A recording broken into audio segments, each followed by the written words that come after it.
All right, all right, all right.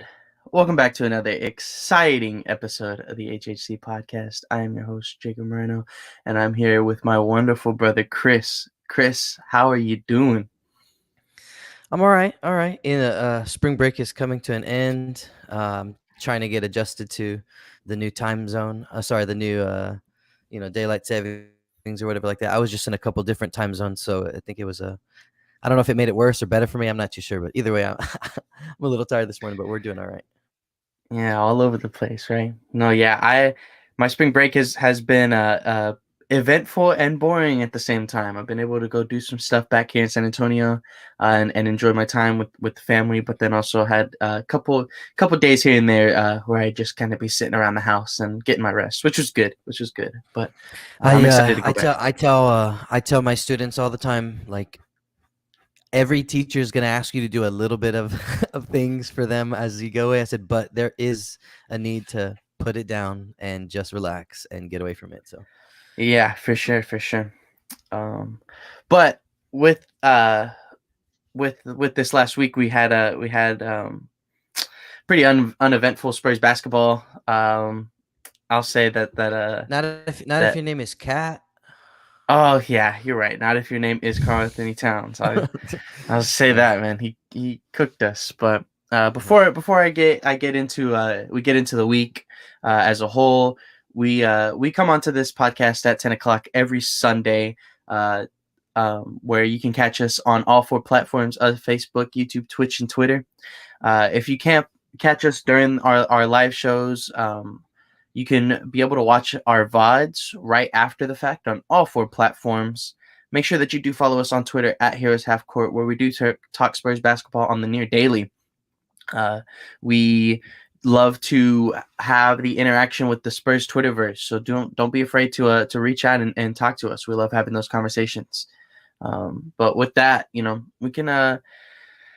we can begrudgingly talk about this week of basketball because I'm telling you this now, Chris. I'm not excited to talk about these last three games, man. They were pretty rough. Even with the win against OKC, it was rough to see. So, but how do I you feel agree.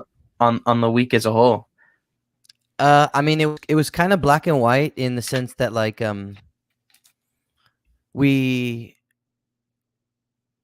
I think when we were playing Minnesota, it was just obvious that they were kind of on another gear. I mean, there was no defense all the way around. It was one of those kind of games, right? But I don't know. The game, even though it was close, and even though we had a shot, I think it was. I wrote it down. Let me see if I can pull it up. I think it was like right around the 5 minute mark of the fourth quarter. Cat goes out with his fifth foul, and we're kind of like knocking on that single digits, right? Like that's like right around the time where we were. So like even through all the crazy, the out of even though it fell out of reach a lot of times, it still was in striking distance. So I mean, like it's closer than we remember because especially a couple days removed, all you really remember is Cat was like you said, Cat cooked us, right? So it was frustrating to kind of watch that game. I love to see the defensive end, so you can score all you want. That's fine. Um, the OKC game. That was the one game, right, where it's like, okay, we should be able to take care of our business, and even then it was like, dang, we're letting these guys creep in. And what I think that was the opposite. It was like, even though you look at the week and you're like, well, the OKC game, yeah, we should have won that one. We did win that one, but it's a 4 point. I'm sorry, it's 4 minutes to go, and OKC is knocking on the door of taking the lead on us. I think they did take the lead late in the fourth, and we had to push and fight for that one. So, you know, uh, uh, um, it doesn't read as easy as we were hoping, but I don't know. Like kind of like you said, begrudgingly, we're trudging along. And I think what caps it off is like we put the most importance on that Pelicans game, right? Is like we're hoping that we were going to be building towards a good showing against New Orleans. That's the one that really stands out in terms of its importance for the standings.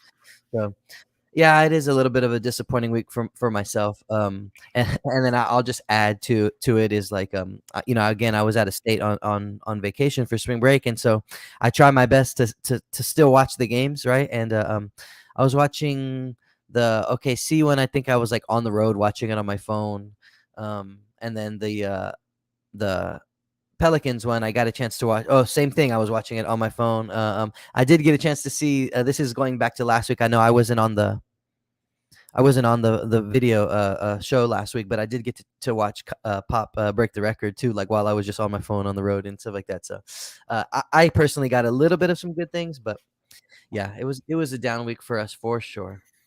No kidding. Going back to the Minnesota game, it was a thing for me where I just got back. I just got back to Lubbock. I mean, to San Antonio from Lubbock, and so I'm going, and me and Juan, we get to sit down, we get to watch the games, and that's always exciting to do. Uh, in Lubbock, it's always just me. Like I'd just be sitting in my little dorm room, and I'm just like observing the game by myself. But whenever you have somebody that you get to sit next to and like talk to while you're watching the game, it's always a better experience, and it's always good because what you might see is something that he won't see, or what he sees something you might not be able to see. But it was definitely something that we both noticed, how the refs were like pretty much going against Cat for like the first quarter, and then he just decided he wanted to drop 60 on the So night so because the like that refs that's killed that's the stuff that like frustrates me because like you know you don't want to sound too much like, man, the refs are out to get us or anything like that, but like sometimes Jakob, our center, he'll get calls on him that I don't really agree with, right? And it's usually doing something kind of fundamental, right? Like setting a screen or something like that, right? right. Well, Cat puts himself in bad situations. He puts him like he doesn't really like. There's like an ebb and a flow to the game, and there's and part of that is also like how the refs are calling contact and how they're this kind of stuff. And Cat doesn't. I've never really seen Cat be able to navigate that very well. Instead, he kind of like goes against it. Like at the time that if you see like, okay, a ref's getting a little they're getting a little short with their whistle in this regard, maybe I should lean a little bit that way, or they're not really calling this call, let me see if I can get down into my spots in a different way. And Cat will just bulldoze his way into a bad situation, and he was doing that. And like me personally, you were saying like that the refs were like against him in the first. I would say that he was getting the it There was was fine. You know what I mean? Like there like was a he was couple putting himself in calls. bad positions. There was just a couple Go ahead. calls that were questionable. A couple calls that like Yeah. if if I'm like I'm a San Antonio fan, so I'm like, oh, we'll take that. But if I'm a Timberwolves fan, I'm sitting there like, whoa, like why are they So calling so this on so him? Like, I agree. I agree with that. But at the same time, it's like, okay, I think I got fouled. They didn't call it. So what I'm gonna do is I'm gonna go do the exact same thing again and harder, and I'm gonna yell at the right, ref too. And then they don't call it a second time. Okay, so they didn't call it the second time. You know what I'm gonna do? I'm gonna do it again, and I'm gonna, you know what I mean? Like so, like that's what yeah. I mean. It's like he puts himself in those bad positions a lot, like a lot. Um, he just has the skill to get himself out of those things, right? And that was kind of my biggest like issue with that whole game. It's like I didn't want to take away from. I'm not trying to like downplay Minnesota. They're having a good year. They're a playoff team. If we have our goals of trying to get through that play in, we're probably gonna have to see them. You know what I mean? Again, if Which is yeah. unfortunate. It's unfortunate to see that in terms of the standings, to see that like Minnesota's like the seventh seed is a lot higher than the eighth seed, but like that 8, 9, 10, 11 is all right there next to each other. Hmm. And it to me that's a little unfortunate to see Minnesota have to be put into the playing position Yeah, just yeah, because but they're, like when you look at it, it was, oh no, it was them versus the Clippers, right? Isn't it 7 and 8? well, the Clippers are the eighth seed, yeah. Yeah, The Clippers are but the eighth that seed. would be that first play-in match for them would be that And 7 and 8. yeah, and technically, if the Timberwolves are that good, right? If they're like in a sense like that little bit that's better than your Yeah, 8, 9, 10, they would just beat the 11, Clippers and and then get be done into with their it. seventh seed, right? But even if they lost to the Clippers, I would feel confident that they could beat San Antonio, that they could beat LA, Lakers, that they could beat like in New Orleans, like in a one game, right? Uh, yeah. um, but anyway, so like they're a great team. Or sorry, let me say it this way, like in the most like respectable way I can say it, because I don't really know their coach too much. I know he's only been there a couple years. Um, and so I don't mean to like, I'm not trying to knock him, but it is just, a little bit like the Sacramento, where it's like, who's their coach right now? Not too sure, but the trends go beyond multiple coaches anyway. You know what I mean? I think that's kind of where I'm coming from.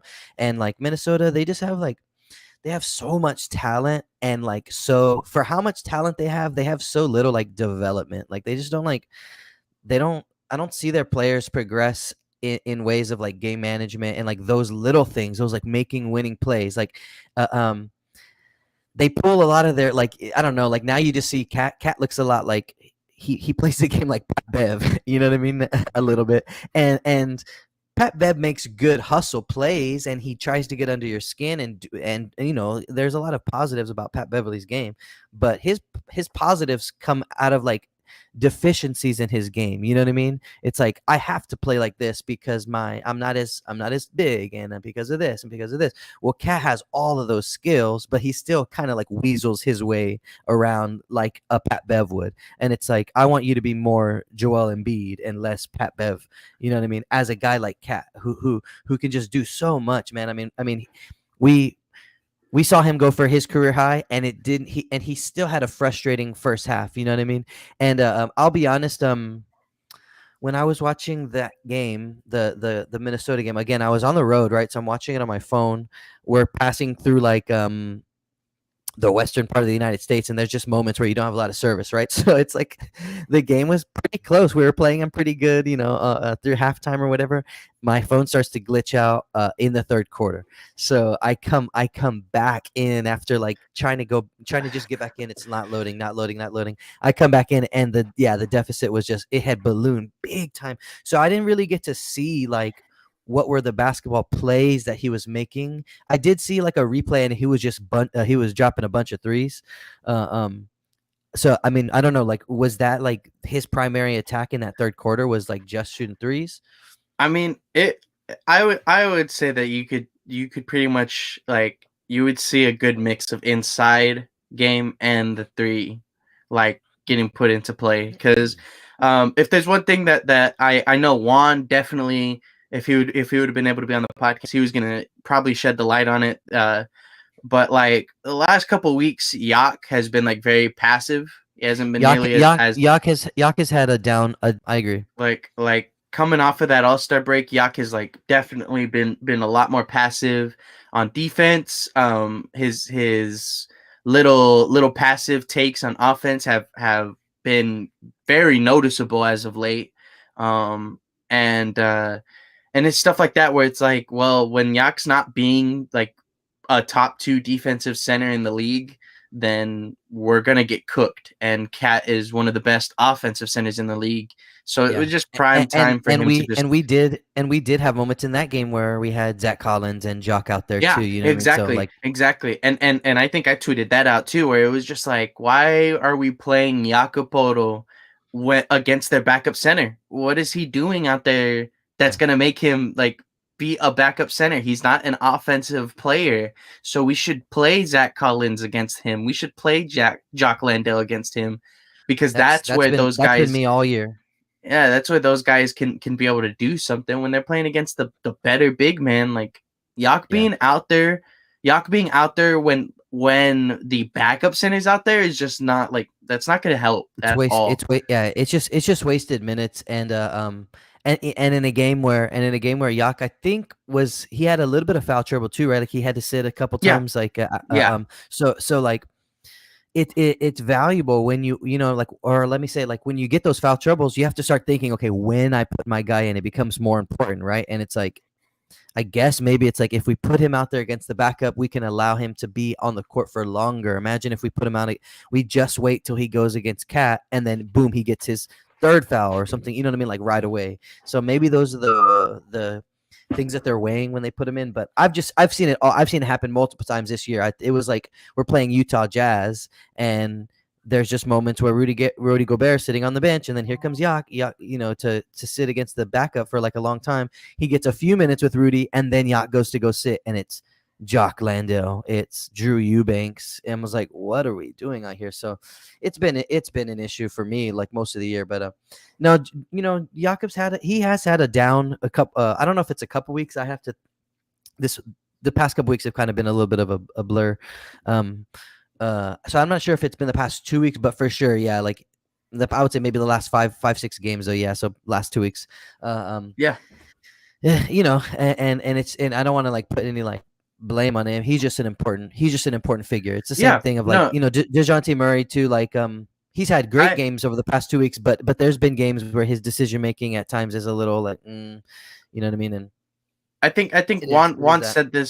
said this a lot during like the beginning to middle of the year, where it was like a thing. It's just like when DJ has an average game, then he doesn't like when DJ has an average game, he doesn't have like we really don't have a chance of winning if Dejounte Murray's not putting up his 22 8-8, right?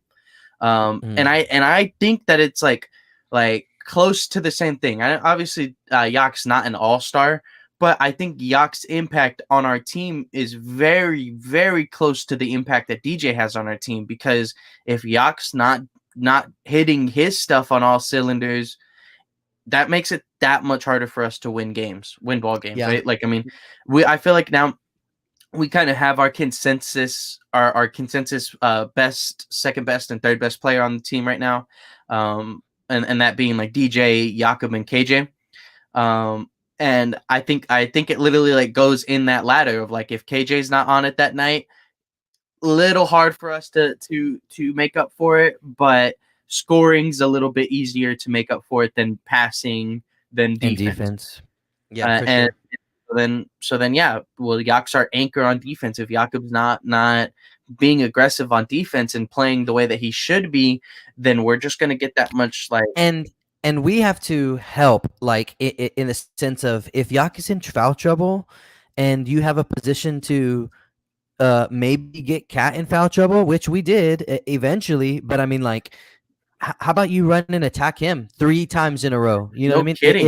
I think I had tweeted something out about that, like during that game. It's like if one team is being actively aggressive in terms of pushing towards the rim, like they were looking at the refs sideways most of the first half, and they weren't really getting as many of the calls, right? And so what did they do in the locker room? They said, we're gonna run at the rim and we're gonna make the refs start to call some of these whistles. Okay, so if that's their approach, not to say we have to match that word for word, bar for bar, you know what I'm saying? But we do need to have a little bit of that same mentality. Okay, let me attack Cat 3 times in a row, and even if he gets a block, well, maybe I can get a foul on him. Maybe I can show the refs that maybe his defensive stances aren't exactly fundamentally sound.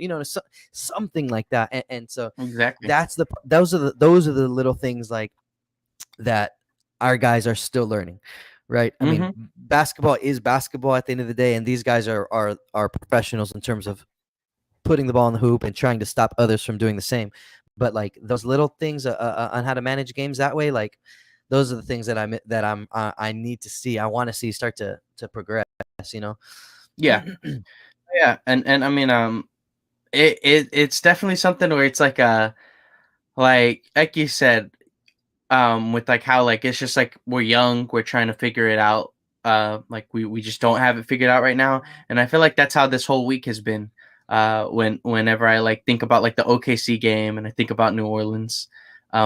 Because like that OKC game, that like we said, that should have been a 20-point game. That should have been like us cooking them from the beginning to the end. Like there shouldn't have Yeah, been a and, and minute where and they even were if like, it's like a 7 point win, right? Like we don't blow them out. It should just be though like a thing of like you we could first of tell all we we controlled the did have game. exactly, and it's like we did have a lead. It's not like we had to fight back to, we had a lead. So yeah, it should just be a thing where we feel like we are operating the way that we wanted to, like that. I think that's the biggest thing is like against a team like OKC, you should be able to see moments throughout all 4 quarters where the Spurs are playing Spurs basketball instead of having to defend OKC basketball. And Hmm. and we know that they're going to push hard. Although I know that there was a lot of jokes at the like saying that like OKC was happy that we That won and we that they were yeah they weren't really playing good defense and blah blah blah. I will say though, it was exciting to see the Lonnie Walker game winner. You know what I mean? yeah Um, yeah, I was excited for him, excited for the team. So it was fun. again, another moment where it was just exciting and very cool that I got to be sitting down and watching the game with my brother and with our dad, because we're all just sitting there in the living room, and like I'm like playing Pokemon while the game's on, just like doing my thing on the Switch. So I'm like passively watching the game, and then I finally like look down and I look up, and then I just see the ball up in the air, and I'm like, oh, like all of us are just like, oh my god, like what the heck, like that was a crazy shot that just happened, and I was like expecting like a second for us to like put the ball on the floor and then try to make a shot type thing, Yeah, and instead that's I was gonna ask, did you A, did you anticipate Lonnie taking it, and B, did you like, were you happy when he let it go? Were you like, okay, he took the three, or were you like, oh dang, I really thought he was gonna push for something different? wait, yeah, like I mean, like so I was not anticipating Lonnie taking the shot, but it was definitely a thing. I didn't see that the play had broken down. I just heard Juan say that the play broke down whenever it was happening. Like I said, I was like looking down for a split second, but I like looked up, and in that split second, like all of that stuff happened for Lonnie to just catch the ball and shoot it there. And I was like, all right, like oh, okay, Lonnie just took this shot, and then it went in, and we were just like, oh my gosh, it's like so good, so crazy. The one thing that I'd like to think about when about that game is that Lonnie didn't have a terrific shooting night, but still hit the clutch shot, and that's like the kind of Yeah, stuff that you live with that. You live with that kind of stuff, and like not many people have that. A lot of people will lose that confidence and will like be like, well, I just missed 8 shots, so I'm not going to shoot for the rest of the night. yeah, And he could have been very passive. He could have caught the ball and looked for another shot, but instead he knew, like, didn't really care what his numbers were. He knew, like he said in the interview, in his post game interview, that like knew DJ was going to kind of get closed up on, so it was his chance to take that shot and win the ball game for us. yeah, And so yeah. that was the thing And where I you was like, do good, Joe. good. Well, it was just a thing that like I was just happy to hear, happy to see, and I'm like, all right, like that's good, because you don't see that in many players. We've talked about the confidence issue with Lonnie before. It's good to see that development happening, because it makes Yeah, it, to me, like I know people are like in the sense of like, well, you don't pay people off of one game. You don't see one game and think we can pay Lonnie more money. But it's like, well, when you take into those factors that you see the growth and the development of the year, which is the thing that I've been asking for. I haven't been asking him to be an all-star, just been asking Lonnie to just take a jump, become better, which he has. Then mhm. it's, for me, it's a lot easier for me to say, I can pay Lonnie. I want to keep him on this team next year. Let's continue to write it out with this player. Yeah. But Plus, like, we've already established that, like, first of all, everybody, whether you're on Team Tank, or you want to push for playoffs, or you think we're a good team, or whatever your outlook is, like, most people have agreed that, like, we don't have really like any superstars, right? It's gonna have to be victories by committee, right? So like, it's important to, like you said, like, if he has one thing that he can help the Spurs with, then that becomes valuable, because nobody has all of it. You know what I mean? Everybody's going to bring one or two things to the table, and then that's how we help each other. You know what I'm saying? So like, um, I love Keldon Johnson, and like you said, he has taken that step into, like, we rely on him to have good shooting nights now. We rely on him to make good decisions now on the offensive end, to help with our offensive production. Like, we just he's become a reliable person, right? But even him, I would be interested to see what his stats are when it comes to go ahead three pointers. He shoots with a lot of confidence, but I feel like whenever it's like a tie game and we have a chance to go ahead and he's taking a three, I don't remember him making too many of them. You know what I mean? Because he would definitely be the one to scream his head off if it went in. And I just don't really remember. Like, I feel like he's missed a lot of them. So let's say, and not to put anything on him, but let's say that that's something that he is continuing to work through. Okay. Well, if you have a guy who fills that hole a little bit and has those confidence and can make those shots in those moments, well, that's how you know what I mean, that's how you help each other out. That's where teamwork comes into play. So, yeah, I was excited for Lonnie. I liked the Richardson comments, right, about like him telling him like I told him you're gonna make the shot, you're gonna sink it. So like, it kind of went in line a little bit. There was like that tweet that was going around of like that kid. It was like a high school a basketball game, and he was telling his teammate like I'm gonna hit it, like trust me, I'm Like, gonna give hit it it. to me. Yeah, exactly. Like so, I just like you said, I like the confidence. It shows that growth. And so we needed some bright spots in the week, right? So I mean, was glad that we were able to hit that. And I do want to go back real quick, like I know that Kat had mentioned about like his mom it being a anniversary and all that kind of stuff. So no disrespect to him, I know that he came ready to play, and but anyways, I just wanted to throw that in, that like Of course, of course. yeah, I mean, not it's definitely. I don't think there's anybody this week that I'm like hating on at all. Like, Minnesota played a good game. I Yeah, I the whole like the whole title that you put last week about like we want some nasty was a reference to Pop, and he broke the record and this and that, and now it's like we lost the nasty, right? And because the whole theme of this week was like the mentality. Cat came motivated to play, and he had a great game.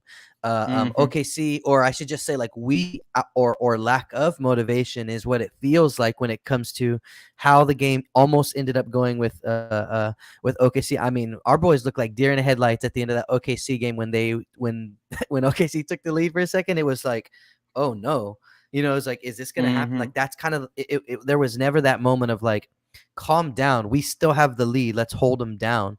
You know what I mean? So that mentality and just like what kind of approach are you gonna have, especially at this time of the year? It's got to show. Are you a team that is if you really are a team that's pushing for the playoffs, then you have to show it. You know what I mean? In more Yeah. ways than just your stats. It's got to be in all aspects of the And game. So that's why I was a little. I didn't get to watch the Pelicans game too much because again, I was on the road. The service wasn't that good in a lot of the areas, and I was like flabbergasted, man. So I was like on my phone. It's trying to load the game, and this game is like in 240p. It's like grainy as heck, right? And I'm looking, and I'm like, I cannot be misreading this. I was like, are we losing 30 something to 7? I was like, what? I was like waiting for the oh, screen to like, I was waiting for the screen to load so I can see if I was wrong or not. I was like, there's no way we're getting our ass kicked this bad. And I looked, I was like, well, I guess we are. So after my stream wasn't working for like 2 or 3 times, I was like, I think I'm just gonna choose mental health on this day and not watch this beatdown that we're apparently taking. So, but I will say, like in terms of the mentality, like I saw one quote from Devin Vassell, and he said like these games are gonna happen, and that rubbed me a little bit the wrong way. I was like, no. I was like, these games should not happen right now. Like this is the time to not have, yeah. or at the very least, you don't say that after a game like this. You say we should have played like this, and we did not play like this. And there might have been more to his quote. You know what I mean? But when I saw it said these there's gonna be games like this, I was like, for who? For us? No, that needs to stop. Yeah, I don't think anybody really took those Devin quotes too lightly. Like those when he said that stuff, I was definitely also questioning it. I was like, man, like, you said that, Dev? Like, why? Why'd you say that? That was Okay, not like a yeah, on a game when your coach gets thrown out, on a game when your coach and is mad, and maybe some of it is obviously Pop's done it before of like, I'm just gonna go to 11. They're gonna kick me out, and let's hope that this generates some energy. We've seen that happen many times before, but at the same time, like your coach is trying to find an extra gear for you guys, and to the fire them answer up, is right? yeah, and the answer is like, well, sometimes we just, it's like no, Yeah, that's it. Yeah, I exactly, didn't right. I didn't like that from Devin when I That when was I read it. that was definitely something that I was just like, oh man, that's not the thing that I wanted to hear either. Against He the was team that's stopping you from getting to the play in right now. Like, come on, Devin. Yeah, he was right when he said that they came out flat, and I hope that he's right when he says that they're going to be ready for that revenge game this week. But Okay, it I'm was glad. I'm just glad. I'm glad he did say that. Okay, good. yeah, and so like to me, like those are the two things that I'll try to like keep and be like, all right, this is what he said. I'm just gonna take this stuff and not really worry about what that little middle part was. But yeah, no, I get what you're saying too. Like that's definitely a thing where I was just like, oh man, like I no, these games shouldn't be happening. I'll give them a little bit of uh I guess like some benefit of the doubt. I guess this was like the first game for me this year that felt like they were flat all game. Mm-hmm. We've kind of talked about how sometimes they fizzle out in the fourth, and that's happened quite a bit throughout this year. But for the most part, it felt like this game was a game where it was just like come in and you're like, all right, like these guys shot 7 points in the first quarter. Let's see what they can like try to like change up, and they Yeah. just didn't do anything to like Yeah. change up. And so Okay. So, and you were at the game, right? In person, right? So, yeah, like, I was I didn't get to watch it too much. Like, other than obviously the energy, was it just like we were shooting? Were we getting good looks and just not hitting anything? Is that like, was that it? I pretty mean, like, pretty how would you much. assess it?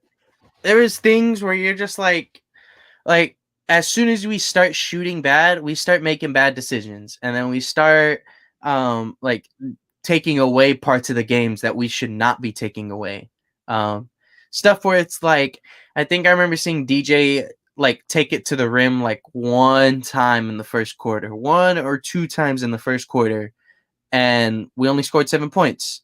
Like I understand that he probably like he just kind of was missing a couple shots, but it's like you got to keep attacking the rim. Like we had put Jonas Valanciunas in foul trouble in the first quarter, and we Mm-hmm. didn't do anything to attack on that. We did not decide we were going to attack the rim at all. We just kept playing like we usually do, which is like maybe one drive here, but then we're gonna kick it out.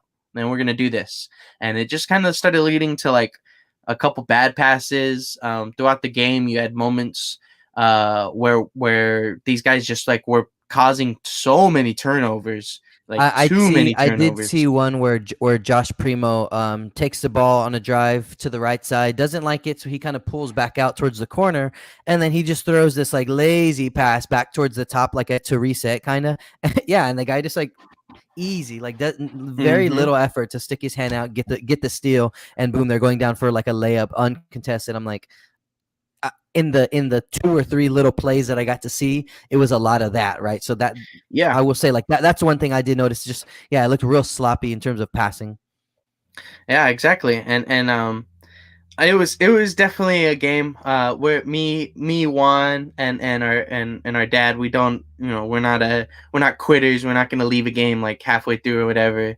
But it was definitely like a tough one to sit through and just like be like, man, we just watched this whole game, like all 48 minutes of this game, and it was rough all around. It was, I mean, it's always cool to go to a Spurs game live and see that kind of stuff. One thing that like when we were walking away, I was telling them that like the highlight of the game was after like the national anthem. Josh Primo just kind of like stood there, and you just like see him like doing like a little like wiggle, and I couldn't tell if it was like a dance or if it was like a stretch or whatever, but it was just funny to see Josh Primo like at the free throw line doing some little like wiggle, like just getting That himself prepared for the game. And that was it. Like that was it, man. That was like the one thing that I was just like, all right, that was cool to see. That was funny. But then like the rest of the game was just like terrible after that. Um and yeah. I'll shout out Josh Primo for the game. At least he started, and I don't think he really like. There was nothing to me where I was like, all right, this guy is like garbage. But it was just like he made a couple rookie mistakes, but he also made a couple little things here and there that was like, hey, this is cool to see. This is something that we don't see in the starting lineup all the time. So Yeah. um, And then this is the game I didn't see, but like, did the Lonnie injury look like scary? Did it look like did it it look was it serious? was it was a little weird. He like just ran into the screen and then he fell down like when you watch it on the on the replays and stuff like that. When I saw it live, to me, I've had like an injury somewhat. Obviously I'm not an athlete. I don't like, it wasn't anything crazy. I was at a trampoline park and I just like hit my shoulder on a wall like when I jumped off, and that momentum just like kind of like from my shoulder when I hit it, it like hurt my back, like at the bottom of my back, and I was like kind of like stuck in a position for a pretty long time throughout that day, where I just couldn't really move because my back was just like in a pretty solid amount of pain from a shoulder hit. So I saw him do that, like run into the screen like that, and I just thought of it in the same manner. He probably just like ran his shoulder, his body into that, and it just caused like a little bit of like nerve damage to the back. And it, like, I mean, it didn't look like it was anything scary, it didn't look like it was anything nasty, but definitely something that like it just probably put him out of commission for that game. We know for sure that he's going to be out for the Warriors game, stuff like that, where probably going to be out for just a tad bit, but nothing too crazy. Should be able to recover from it. I was hoping, because I mean, and I can't, again, it started all starting to bleed in, but I can't remember if it was the beginning of this week or the end of last week where McDermott had his injury. But like as soon as the Doug injury happened, I tweeted about this too. Like I felt like they were gonna hold him out in a conservative way, right? We're coming towards the end of the year. We don't necessarily have to play him. We have him for multiple years under contract, so it's like, I don't know, like it felt natural to me that they would hold him out, even if it wasn't the most severe. So it sucks that it was that severe, where there really isn't a choice. He's just out. But like so when Lonnie got hurt, I didn't see it with my own eyes. Lonnie got hurt. We lose the game to New Orleans. We had a down week. My head is like already like a little bit in a pessimistic mode. I'm thinking like, damn, are they just gonna like, are we literally days away from a tweet of like, we're shutting Lonnie down for the year, because we'd rather have him next year. Like, you know what I mean? Like that was on my mind. I was hoping that wasn't going to be the case. Yeah, no, that is definitely something that I don't necessarily want to hear. I think I feel like all this week I've been talking to so many people that are like so on board with Team Tank, and I've never really been like a fan of thinking that we like should force a tank. Juan always says it, so I'll just keep reiterating what he says. But I think like a natural tank's only something that like can't get mad at that. Like if we lose ball games because our team's just not that good, then that's just how that happens. But you play to win games. You play to get these to get these wins under our belt, and to try to fight to wherever you're at. So and I don't like. I mean, I think that if we put Lonnie out for the rest of the year after this one injury, then it's something to me. It's like, okay, well, we're probably maybe we'll see a little tweak from Josh Richardson here and there, and we're probably not going to see him for the rest of the year. We'll see, and that's another thing is like we've already seen DeJounte Murray and Jakob miss games like on back-to-backs, and so that's, again, it was just like we've been doing a little bit of both, prioritizing our long-term health while still trying to play every game, you know what I mean, and all that. So like I was curious because, again, I didn't get to see the game too much at all. So I was just hoping that we weren't going to see that. And so I know you had looked it up about how he's going to be out for today. So I'm hoping that it's, like you said, just something that we're going to monitor. We'll keep his we do want to get him back in there and all that kind of stuff. Yeah, for sure. I will say when I was watching that we were playing, and I found out that you guys were at the game, and then I found out that we were getting our ass kicked a little bit. I was telling Claudia, I was saying, I wonder how they're gonna blame this on Jake. I'm just trying to see what the angle is. Yeah. Did you see Juan's tweet? Let me see if I could try to. So Juan tweeted out during the game, "Ain't no way I finally came to a game with Jake and we're losing by 25 and Pop got ejected. Jake is just bad luck for real." Mm-hmm. So and the Lonnie injury.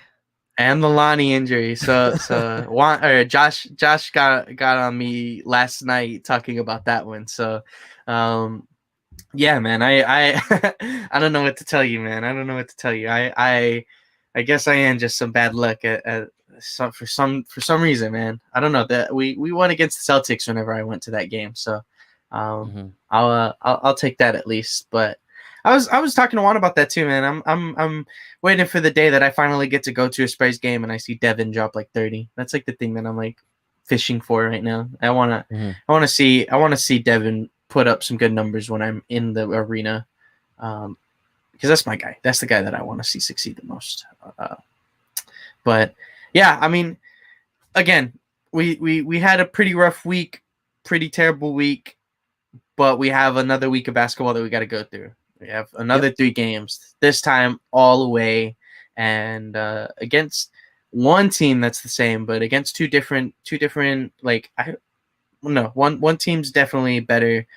I would say like in terms of comparing the week, right? We have Golden State, which is definitely a team that's better than Minnesota, but without Steph Curry, because I'm he might be out. I assume he's It it, out, it said indefinitely the other day. right? And I'm not sure if they've updated his status on that. Let's see if I can try to find this injury report real quick. Yeah, I was watching that game. So my mother-in-law is a Golden State Warriors fan. So when we were over there, we were watching. I think I watched them play Boston, and then I watched them. I watched like 2 Warriors games while I was over there. And it kind of does suck for them. Like that was literally the second game back. I think with having Draymond and Steph and Clay, and now Steph is out. So maybe they're still working through, figuring out roles and all that kind of stuff and getting Draymond back. He's been out for a while. So I mean, there's some opportunities there for sure. yeah. So as of March 18th, Steph is going to be reevaluated in 2 weeks.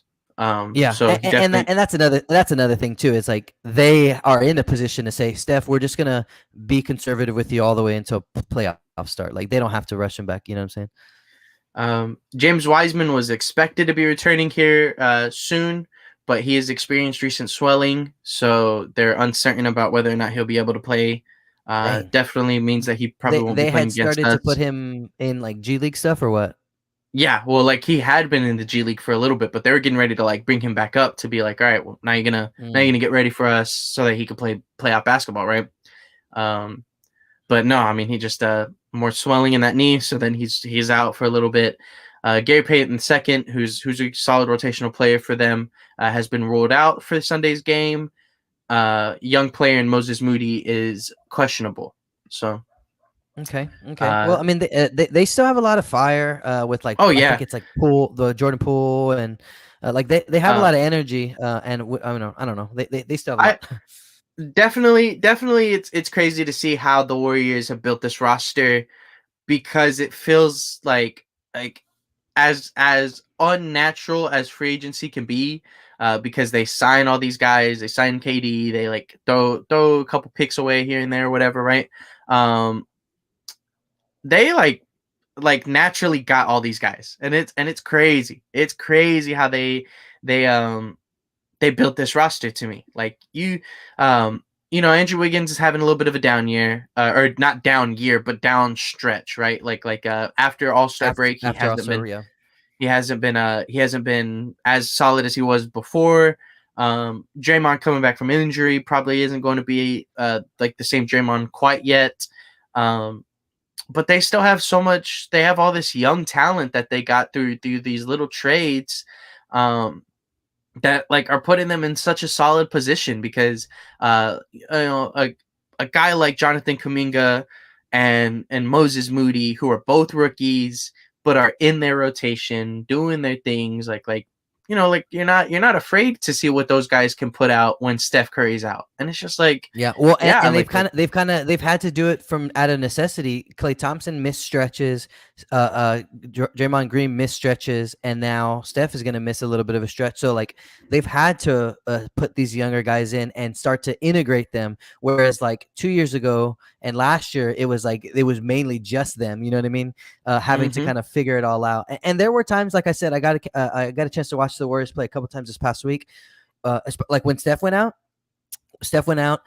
Clay wasn't really hitting his shots. A lot of them were just real short, and they looked a little bit like the team that we saw a couple years ago, like just trying to figure out where the heck is the play going to come from, and like who. It took them a while just to realize, like, hey, Jordan Poole is going to shoot it anytime he gets it, and he's making a couple in a row. Maybe we should find him. You know what I mean? Like, So I'm hoping that we can take a little pride in some of the bad things that we put out this past week, and come with the right mindset to kind of like take advantage of some of that insecurity or some of the things that they're having to work through right now. You know what I mean? And yeah, Yeah, maybe they don't have the same amount of energy or whatever, because they know that they are better, that they're playoff. I don't think they've like mathematically secured a playoff spot yet, but I mean, you know what I mean? Like they're not going to miss the playoffs. You know what I'm saying? right.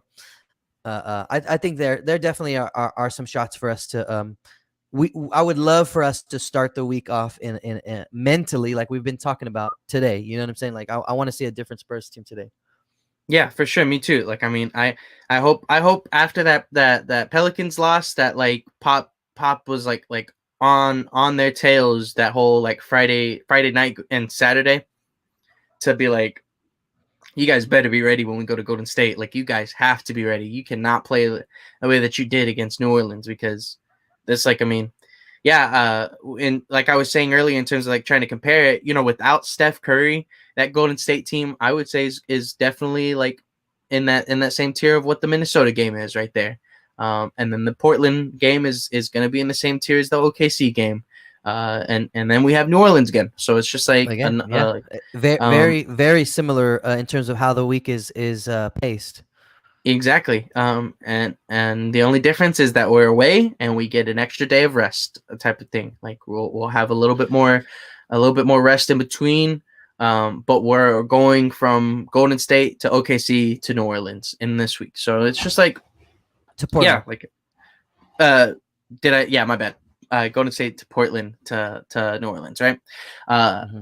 so it's definitely a thing for me where I see this week and I'm like, oh man, all right, I could see us doing another 3-0, maybe 2-1 week. Like, this is exciting. But then I look at I last know week and I'm it's like, man, I don't know if I want to tell you 2-1 on this week. This could be a like I don't know, man. This week could go all over the place for me. I don't yeah, really for know sure. um how I can get behind us trying to go like positive on the week, but we have to try to go positive to get these wins, right? Yeah. Um and um Speaking you know of, this is our resident Warriors fan. nice, It, nice. it was it was it was fun though, getting a chance to watch a game with her. We watched Boston and OKC, so we watched like Derek White getting a chance to go against like Q Witherspoon a little bit, Weatherspoon a Okay. little bit. So yeah, it was fun. And like I said, in terms of like that Warrior, I mean the Portland game, and how that's comparable to OKC. You have your Dame who's out. You have Yusuf Nurkic who's out. And they have a bunch of these other guys that are just like out for a good little bit now. Players like Justice Hmm. Winslow, Eric Bledsoe, um, that are like just kind of being put out here and there. But it just feels like that kind of stuff's like kind of like how we were saying, where it's like, oh, we'll like rest DJ for a game, because it's just like we're just resting DJ for a game, and it's a little suspicious why we're resting DJ, but we are. Um, and and I think Portland is being a little bit more explicit about it, but they're resting a lot of their guys. Anthony Simons, who's been having a good year, uh, is expected to be sidelined for 1 to 2 weeks, after he showed a mild patella somewhere that I cannot say, in his left knee. But that was on March and 11th. he's been like their one bright spot, right? Like since Dame went out and they let Yeah, CJ go, or they traded him. yeah. So, uh, Yeah, they're definitely in their tank season right now. So we'll big see time. we'll see what's up against Portland. Should be a game that we take care of business, right? Yep, agreed. Um, so we have our week held out against us. We'll be playing against Golden State. I didn't really get to like say this out, so I want to put it out right now. But we play against Golden State today. Then on Wednesday we'll be playing against Portland, and then Saturday we'll be playing our rematch against the Pelicans. But Chris, uh, like, do you have any things on the week before we start getting into the predictions? I'm just gonna check real quick. Since I didn't get to watch that first Pelicans game, who the what their IR looks like. It does say that Brandon Ingram is out for today's game with a hamstring. So just something to monitor, right? As we approach the end of this week, hamstrings can be a little finicky. Same thing, right hip soreness puts Devontae Graham as day to day, and he's questionable for today. Which those are some scoring pieces for sure for them. But I just wanted to see before I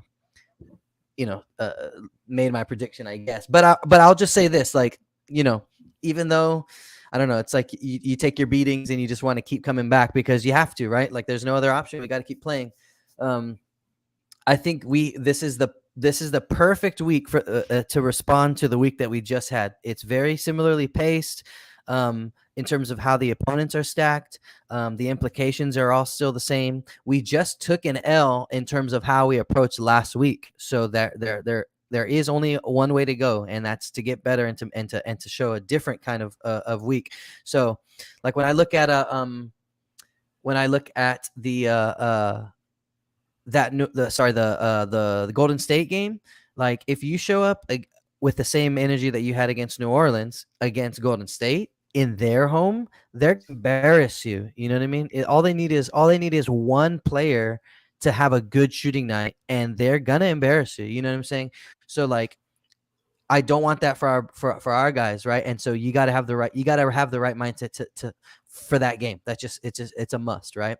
So right up top, we have to show that we're ready for something different. So I'm excited for today.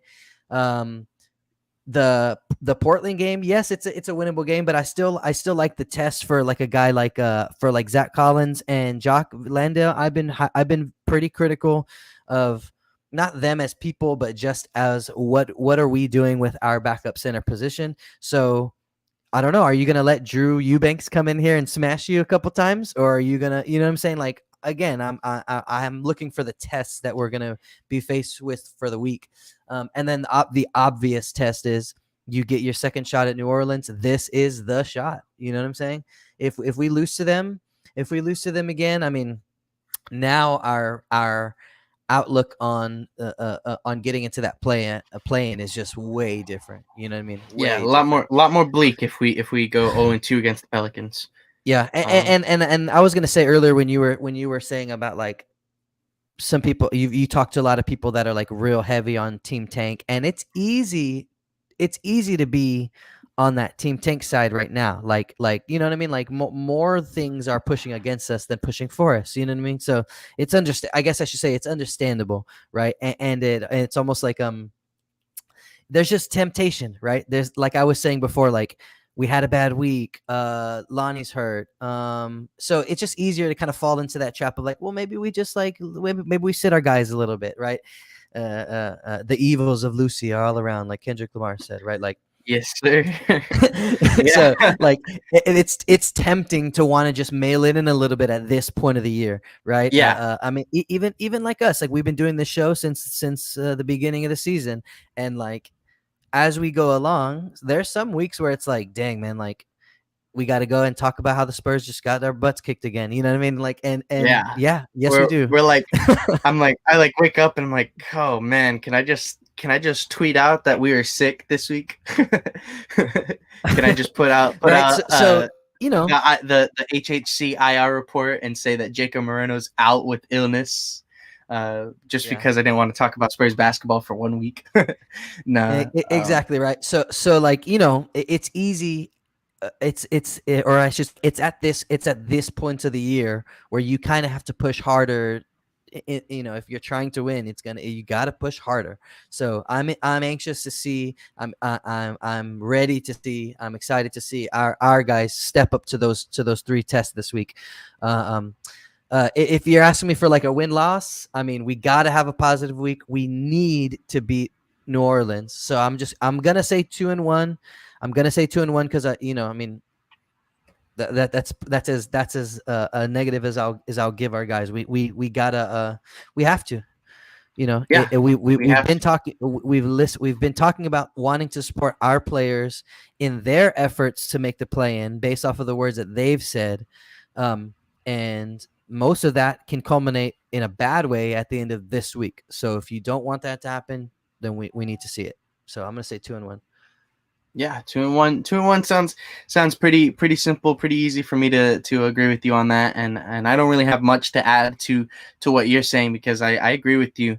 I think if we are going to lose a game, I would probably put it on that we do lose against Golden State, because we have to beat New Orleans. And that Portland game should be a win. It shouldn't be a loss. But Yeah, the Golden State one, like you said, the same level as the Minnesota. They have many weapons, even with Steph out. It only really takes one of their guys to get going, and they feed off of each other really well, that team. So exactly, definitely will be a tough team to beat, especially in Golden State. Like I wouldn't be surprised if our guys aren't able to finish it out full 4 quarters. But I want us to have a better start. Like I want to see us have a better start to a game than what we did with New Orleans. Because again, seeing that game live, that was rough. That was rough to see. Like the first 12 minutes of just nothing, pretty much. And you know just what? I'm a little bit interested to see, like, since Doug's been out, Richardson's been starting a lot, right? And I'm interested. Like they rock Draymond Green and Looney. Is their starting five? Is he their starting five, or who? I have not been able to catch Golden State starting five in a minute, just because of all like the changes that's had to their stuff. Let me see if I can look up real quick. Golden State Warriors. So while you're doing that, like the thing that like kind of I want to see is are we gonna go out with Richardson again? You know what I mean? Richardson basically being our three, and then they kind of just have I don't know. They kind of slide KJ, has he been kind of sliding over into that 4 again? Yeah. KJ's pretty much been our 4. Right. So like, are we gonna do that again? Because like Draymond Green against Keldon Johnson, yeah, it'll be a fun matchup, but it's not a matchup I want to see for 48 minutes. You know what I mean? Like, right. So obviously minus Steph Curry in this starting lineup, the usual would be Steph Curry, Klay Thompson, Andrew Wiggins, Draymond Green, Kevin Looney. Okay, so I mean, like Looney's, he's not any main focus of their attack, but he's a big guy, which means you got to throw Jakob on him. You know what I'm saying? So like, I don't know. I'm interested to see that. I do believe that maybe during the New Orleans game, at least one time this week, I remember seeing Jakob and Jock Landale on the floor at the same time together. And yeah, it's probably in a game where we were getting blown out or whatever, but maybe, I would not be opposed to some experimentation of putting in one of those guys with Jakob Poeltl at the power forward position. You know what I'm saying? So I don't know. I'm excited. I'm excited for the test. Go ahead. If there's one thing for me, like both Jock and Zach are supposed to be spacing bigs, and they don't space. Like they just don't knock down the shots right now, and that's like the only thing for me. Where it's just like, yeah, I'd like to see them out there for the size, but like that's, to me, you're dropping 2 spots, you're putting 2 positions out there that don't give you enough offensive output that you need on the floor. To be honest though, like we're already down shooting anyway. You know what I mean? Like we're already trying to we're without Doug, which he wasn't shooting the hottest anyway. But I don't know. I'm not as opposed to it. I'll also say, like, we can do more offensively with Jakob Poeltl. We still there's just times where we're, like you said, where we're just too passive through him. You know what I mean? Well, no, yeah, we're too passive through him, but he's too passive. It's to me, it's the biggest critique for Jakob, that it's like he's too passive. He's too much of just wants to be so fundamentally sound, I guess, that he doesn't take advantage of when he's just the bigger guy, or when he just wants to dunk the ball. Like things where it's just like, Yak, don't take it to the rim and try this little pop shot floater thing that you do, because that's going to get stuffed by any 7-footer who knows how to block a shot, But then there was one possession in the game where Jakob Poeltl had CJ McCollum on his back, and you see Yak turn around doing his regular pop shot that he does against other 7-footers. Against a 7-footer, that little pop shot's fine, because it goes over them, right? It's not like Yeah.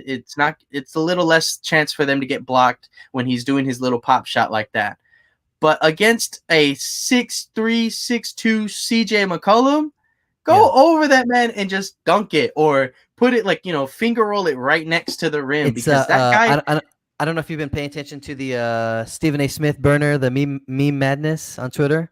Yeah, But there's that one, right? The Stephen A. Smith. He's like, drop step it and yam it on him. exactly. And it's just like, dude, please, Jakob, please just do something that's not your little pop shot, because he missed it. He missed it against CJ McCollum, and I'm like, Yeah. oh, So why? like that's what I mean though, is like, if you have a guy, if you try to beef up your forward position a little bit, but you also are trying to, be aggressive through your center position, I think it can still be a net positive. You know what I mean? Yeah. And again, I would just like to see some of the lineups. I just want to see what they look like out there with Yak right now. Like, we're exclusively having them as our backup centers, and I don't know, we just look very weak, which I hate to see. I really hate to see it. But yeah, we have our record put out there. Me and Chris, I'll show it up real quick again. That we both put 2-1. To go to the scoreboard, Juan was the only person who didn't lose points, because me, Chris, and Josh all said 3-0 on the week. So he's lucky. He finally gets to have the lead. That's the first time that my name's not first on that scoreboard. So is definitely something that we'll see what's up. He can't win or lose any points this week because he didn't make any predictions. But to me, it's a little bit cheating in my opinion, that he doesn't get to lose or win any points. But I'm out here having a chance that I actually don't think I have a chance to lose points, because I said 2-1. You said 2-1. We would have to go 0-3. 0-3 or 3-0 or 3-0 technically, because that bet's still on. That if the Spurs go 3-0 in a week, I said this at like a little bit at the beginning of the season. I never really thought that we could go 3-0, or that we could go undefeated in a week. Yeah, in a week. And so unless I predicted that we'd go undefeated in the week, then if the Spurs went undefeated, I would lose a point.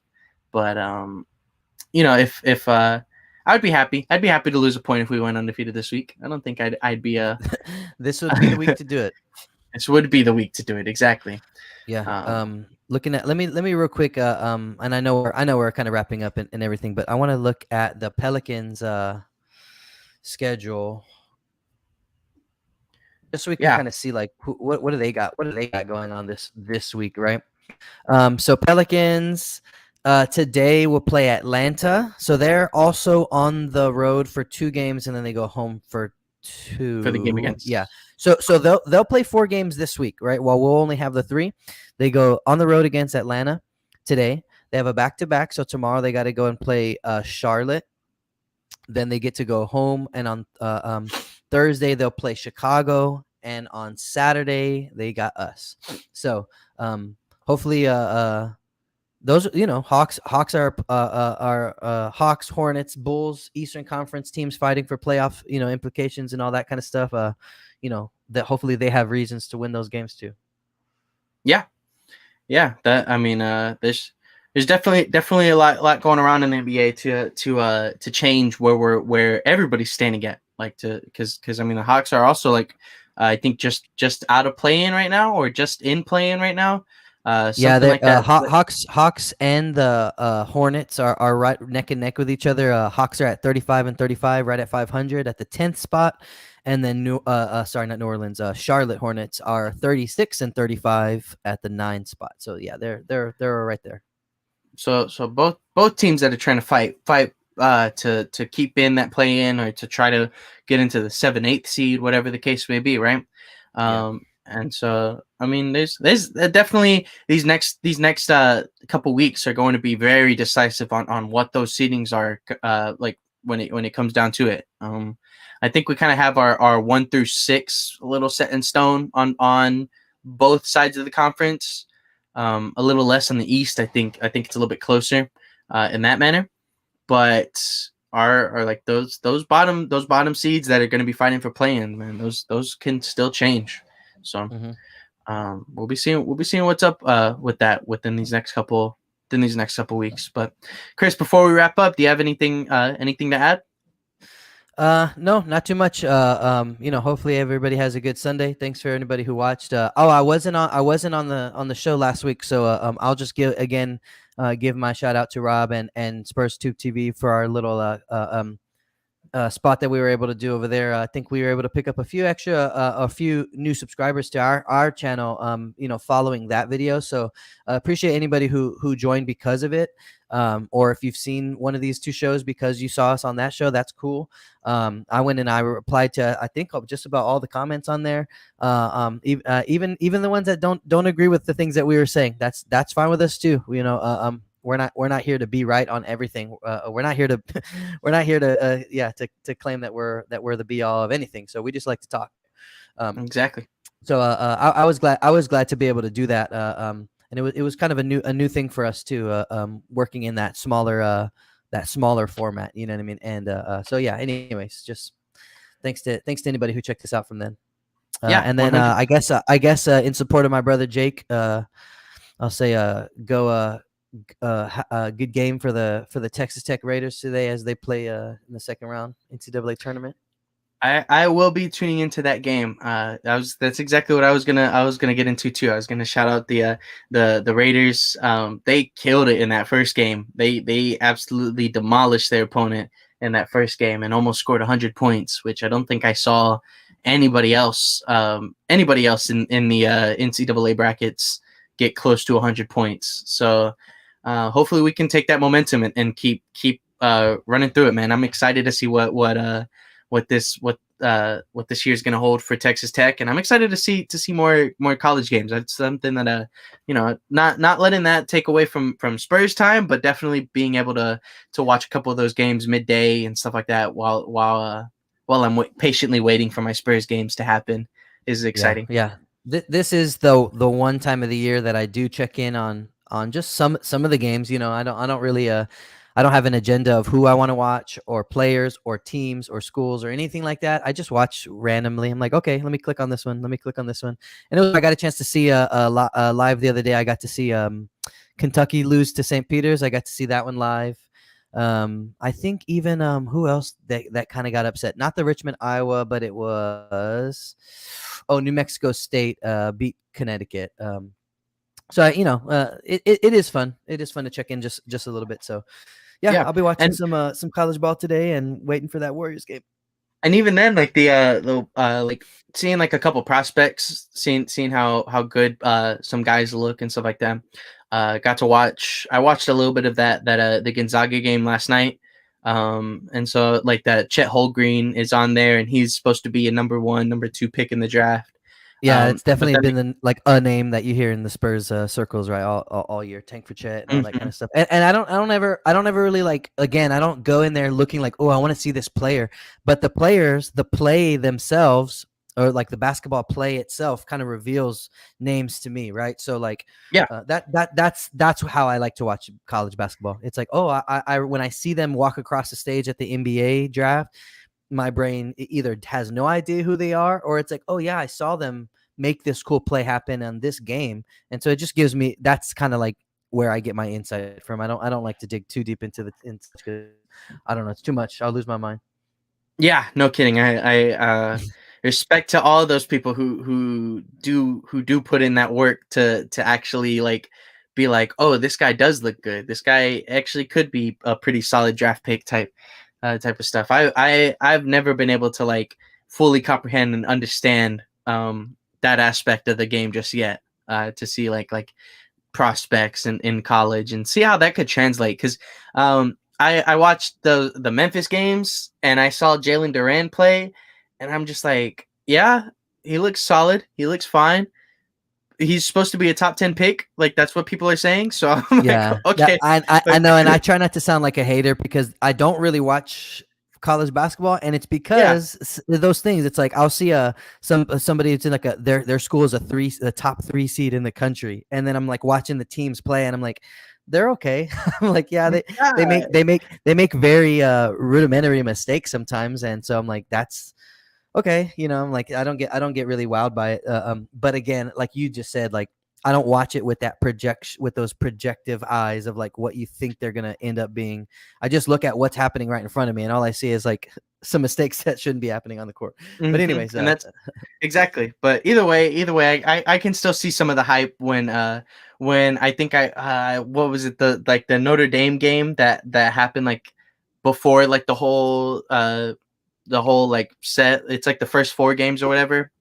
mm, Um, and I like that game like went to like two overtimes, and you're just seeing these guys knock down the craziest shots ever to like keep their team in it, and it's just like, yeah. oh my god, Yeah, like stuff like and that yeah, where you're just you definitely understand the appeal of all that kind of stuff too. Yeah, exactly. and that's why I like to tune in at this point, because the stakes are very clear right in front of you. You lose the game, you're out. Let's just see what you got, right? So Hmm. I do enjoy this time of year in terms of just seeing, as a fan of the sport of basketball. I can tune into this part of it at this part of the year and get my fill. 100%, 100%. Well, guys, with that, the final words to wrap it up. We do this podcast at 10 a.m. Central every Sunday morning, where you can catch us on all four platforms of Facebook, YouTube, Twitch, and Twitter.